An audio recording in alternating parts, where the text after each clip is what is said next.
വിശുദ്ധ മത്തായി എഴുതിയ സുവിശേഷം അദ്ധ്യായം 21 12 മുതലുള്ള തിരുവചനങ്ങൾ. ദേവാലയ ശുദ്ധീകരണം. യേശു ദേവാലയത്തിൽ പ്രവേശിച്ച് അവിടെ ക്രയവിക്രയം ചെയ്തുകൊണ്ടിരുന്നവരെയെല്ലാം പുറത്താക്കി. നാണയം മാറ്റക്കാരുടെ മേശകളും പ്രാവു വിൽപ്പനക്കാരുടെ ഇരിപ്പിടങ്ങളും അവൻ തട്ടിമറിച്ചിട്ടു.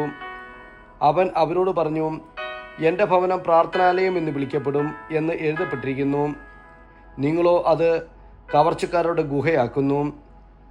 അന്ധന്മാരും മുടന്തന്മാരും ദേവാലയത്തിൽ അവൻ്റെ അടുത്തെത്തി. അവൻ അവരെ സുഖപ്പെടുത്തി. അവൻ ചെയ്ത വിസ്മയകരമായ പ്രവൃത്തികളെയും ദാവീദിന്റെ പുത്രന് ഹോസാന എന്ന് ഉദ്ഘോഷിച്ച് ദേവാലയത്തിൽ ആർപ്പുവിളിക്കുന്ന കുട്ടികളെയും കണ്ടപ്പോൾ പ്രധാന പുരോഹിതന്മാരും നിയമജ്ഞരും രോഷാകുലരായി. അവൻ അവരോട് പറഞ്ഞു, ഇവരെന്താണ് പറയുന്നതെന്ന് നീ കേൾക്കുന്നില്ലേ?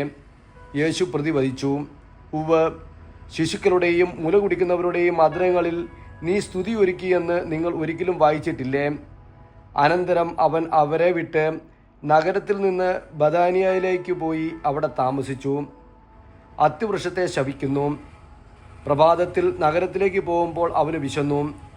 വഴിയരികിൽ ഒരു അത്തിവൃക്ഷം കണ്ട് അവൻ അതിൻ്റെ അടുത്തെത്തി. എന്നാൽ അതിൽ ഇലകളല്ലാതെ ഒന്നും കണ്ടില്ല. അവൻ അതിനോട് പറഞ്ഞു, ഇനി ഒരിക്കലും നിന്നിൽ ഫലമുണ്ടാകാതിരിക്കട്ടെ. ആ നിമിഷം തന്നെ ആ അത്തിവൃക്ഷം ഉണങ്ങിപ്പോയി.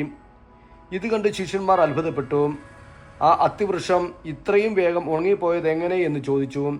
യേശു പറഞ്ഞു, സത്യമായി ഞാൻ നിങ്ങളോട് പറയുന്നു, നിങ്ങൾ വിശ്വസിക്കുകയും സംശയിക്കാതിരിക്കുകയും ചെയ്താൽ അത്തിവൃക്ഷത്തോട് ഞാൻ ചെയ്തത് മാത്രമല്ല നിങ്ങൾക്ക് ചെയ്യാൻ കഴിയുക.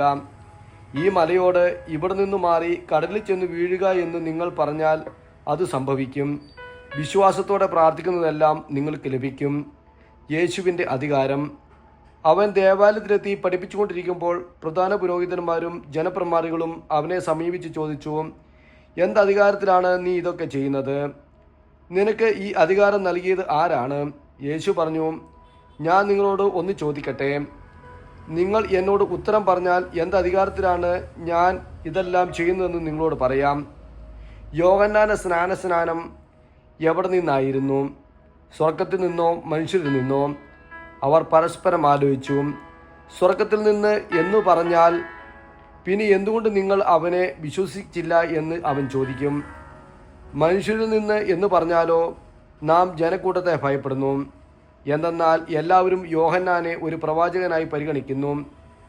അതിനാൽ അവർ യേശുവിനോട് മറുപടി പറഞ്ഞു, ഞങ്ങൾക്കറിഞ്ഞുകൂടാ.